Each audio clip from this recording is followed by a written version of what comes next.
Alright, back again, and I've got some mail this time. I got a couple of things to share with you. I made a purchase on eBay, and I didn't need the item, sort of wanted it, not sure. Then you get involved and like, oh, should I get it, should I get it? It's $10 cheaper than everybody else on YouTube, and oh, might as well get it, blah, blah, blah. And then when you're like, put a bid in, it's like, you know what, I should have bought those 3 records I wanted. That would have been the same price. Or 2.5 or whatever, how many records I would have thought. You know, there was one record I was kind of wanting and was looking about $10, and then there was another record that was looking at like 12 or 15, somewhere in that range, and then I might have had a little bit of room for another one, and so I was like, ah, shoot, should have done that. Now I have 3 records still on my list. But then, you know, there's just stuff everywhere, and you can't get it all.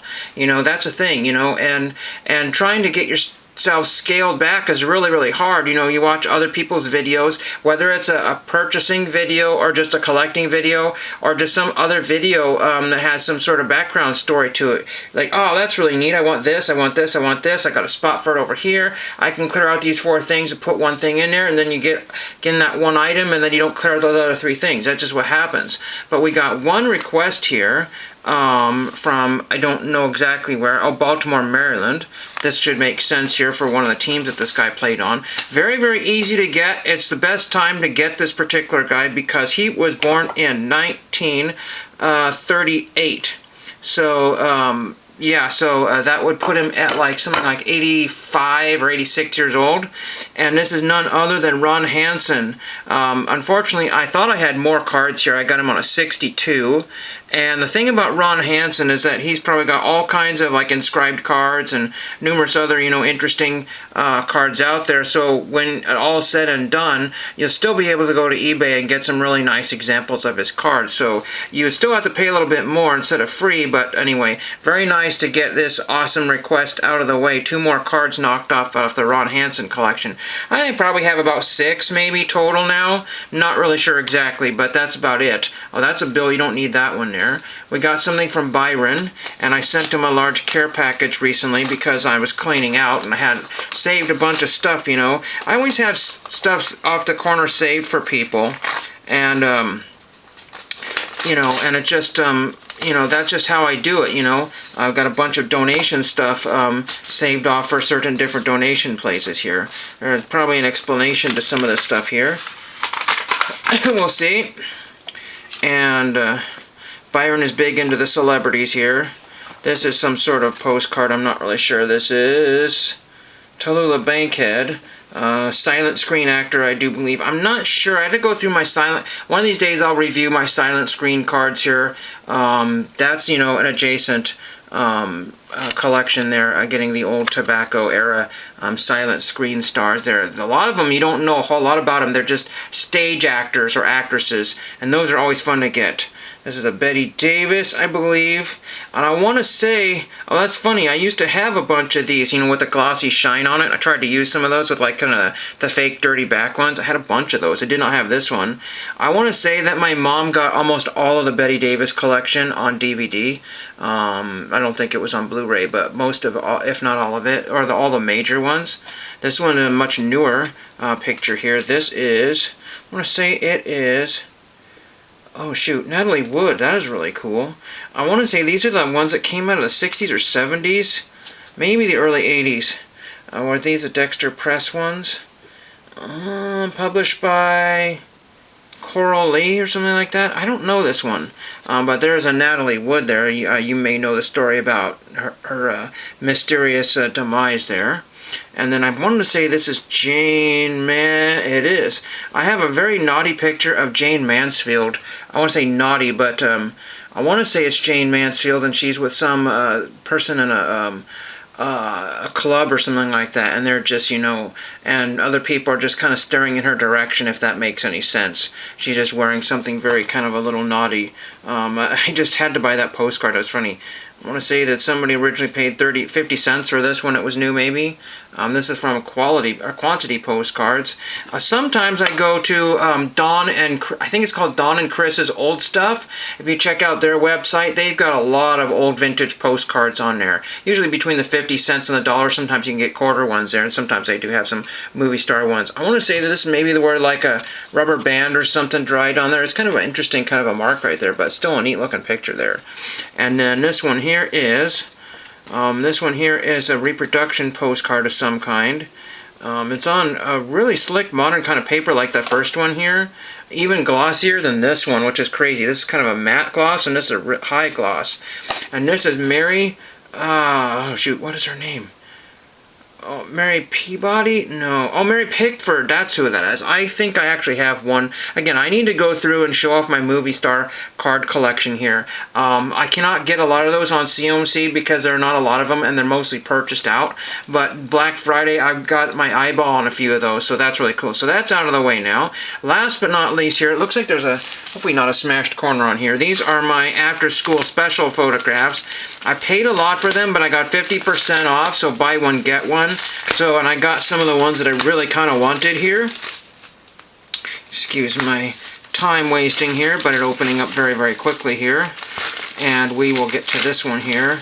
Again, I've been going through the motions of all the COMC stuff. I talk about it a lot, but I need to kind of keep my eyeball on that because before I know it. Now, one unfortunate thing is the stamp show is a week later, so it's something like December 10th. So it might not be till like the 15th or 20th I will get anything mailed out. I just really hate that. So really stinks, but what can I do? Hopefully all of this is correct and good and all the right copies that I purchased here. You never know. Sometimes my people, this didn't show up so much in the picture here. I don't know why it's turned pink here. There's some pink marks and return to library back on here. And of course the historic images sticker on there. And what I usually do is try to get those peeled off very carefully as quick as possible. Because I don't need their advertising on the back of this. I don't really care that it came from them. Somebody else might care. And always have to be very, very careful when you're peeling stickers off. Because there's a couple times where I left a little bit of damage there. But this is kind of a kind of a slippery back, so it peeled right off without much any kind of questions there. But unfortunately, whatever picture photograph that was on there before left a pink tone on there. But that's Rob Lowe, a really, really old Rob Lowe. Rob Lowe is Schoolboy Father on ABC Wednesday. That's all it says right there. So there's that one there, October 12th, 1980. So cool, that one there. And so I thought I had a picture of Schoolboy Father, and I couldn't find one. I just really couldn't. So I had to get another one, if I didn't already have one. This one here is Gaucho, and you have to be very careful because these dorks put the sticker on the actual paper thing here, so that could really rip that. I want to be very, very careful so I don't rip the paper. These are sort of semi-archival stickers here. Because, you know, people that are interested in antique photographs are not going to want the advertisement on there. If they get left on there a long time, they'll leave like a little stain so you can see where the sticker was. There's no residue on there, but if you rub your finger on there, it gets dirty really quickly, and then trying to erase that is a nightmare. But this is Gaucho. Panchito Gomez as Gaucho, a young boy whose dream is to return to Puerto Rico, befriended by New York City policemen. So there is that one there. Puerto Rico being in the news quite a lot there. And I tried to grab the oldest photographs I can because I don't feel like the 1990s era photographs should be valued as the same as probably the harder to find 70s photographs. And I can't be sure that they're going to be as hard, but to find those. And this is After School Specials. When was this? 1980. It says 1980, but I think it originally came out before that, like a year or two before that. I'm not sure exactly. But that's a pretty good one there. So it's on some sort of a slightly different paper there. Then we have two more here. This one's quite the creepy one. This didn't start off as an after-school special. I studied this. I'm not even sure if I might even watch this back in the day. But this is, you know, very in the news this time, this type of subject. I won't go into it. But Bruce Davison is in The Wave. And this one, I made sure to grab one because there's photographs promoting The Wave. But the thing is that I wanted to make sure I got one that promoted the after-school specials on it. And so we'll grab this one and peel the sticker off here, and I'll show you the back of it very quickly here. Do a very quick video here. I'm almost done here. So again, I have to be very, very careful because anything that's 40 years old, and again, the sticker could have been placed on here like 3 weeks ago or 30 weeks ago, you know, or 300 weeks ago. But it's possible, I just don't know. There's The Wave again right there, And then we have, again, you have to take all these pictures with whatever damage they might have on it. A daily picture, something TV Now. So I'm not exactly sure which newspaper that was that had TV Now. And then there it says here, Bruce Davison, 1983. But I want to say it came out 2 or 3 years before that. So it was a very popular thing, and then it got rebranded as After School Specials. So again, a lot of the things like the ABC Weekend Specials and some of these other movies came out, and they were just used for a short time, and then it was cheaper to just rebrand them. That's what they did. And then this one here has absolutely no markings on it. None whatsoever. I'll get the sticker off of here. This is the only 8x10 I got. So I always have to take a chance that these are actually, I know that with historic images, these come direct from the archives. But you know, 8x10s usually are like reprinted photographs from people on eBay, and you have to be careful, because if I had this one says 3 p.m. channel 12, and it's got circled. Now if you don't want that stuff, most of that stuff just wipes off really easily, but I just leave that on there. This is a Heartbreak Winner. So Melissa Sherman stars as an Olympic bound figure skater headed for tragedy in Heartbreak Winner, the new ABC After School special from Martin Toss Productions, airing February 13th. And I want to say this is like 79 or 80, something like that. Does it say here? It says the Heartbreak Winner. It does not say on here. But again, I spent, $40 on that, which seems an awful lot. And again, the pictures on sale used to be in the $5 to $7 range, maybe the most is 10, and now they're on sale for 10. So it just really shot up crazy. And that's pretty much it here. I got all my car issues resolved, which I may not have mentioned in the previous video. And then I got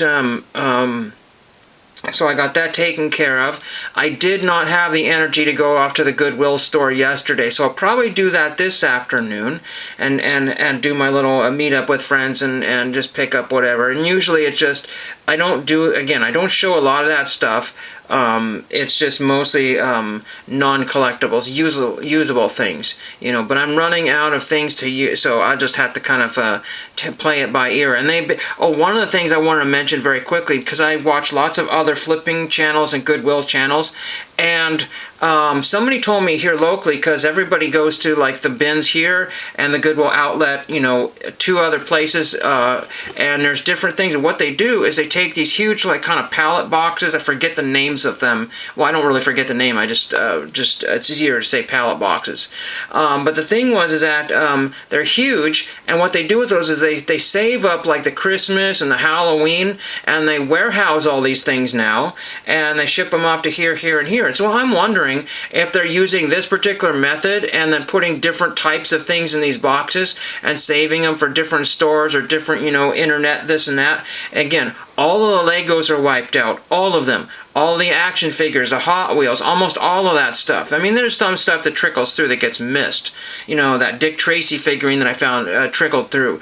But the thing is that I did better. I went to the A&W hamburger place. I was going to show you the old A&W puppet, but I haven't gotten to that yet. And the thing was about that one is that I found a gray Lego arch in the parking lot. So I'm actually doing better finding Legos outside of Goodwill, just on the random streets. It's easier to find Legos there now than it is at the actual bins. Crazy.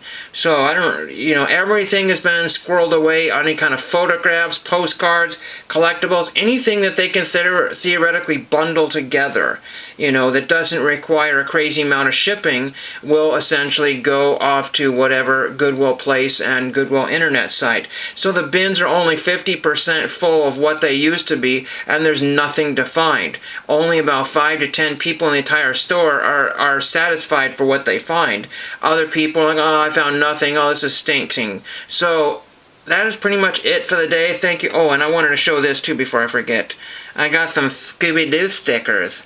And those are really cool. I just put, I'm not even joking, the last comment I made on all of YouTube, the very last one, somebody was looking at an old, like 1930s era, like sternwheeler, and it was used between the 30s and the 50s, and I said, wow, that is some 70s era Scooby-Doo nightmare feel, thinking like, this paddle wheeler would be out in the middle of the bayou or something like, or wherever, and be all creepy with moss and stuff, and some like ghost captain would be, on it, and then they would be trying to escape the ghost captain and whoever else is on there, and they're trying to figure out, and oh man, Sedgwick, oh man, I can't believe, and if you want, for you nosy kids, I would have been able to hoodwink the town out of their funds or something like that.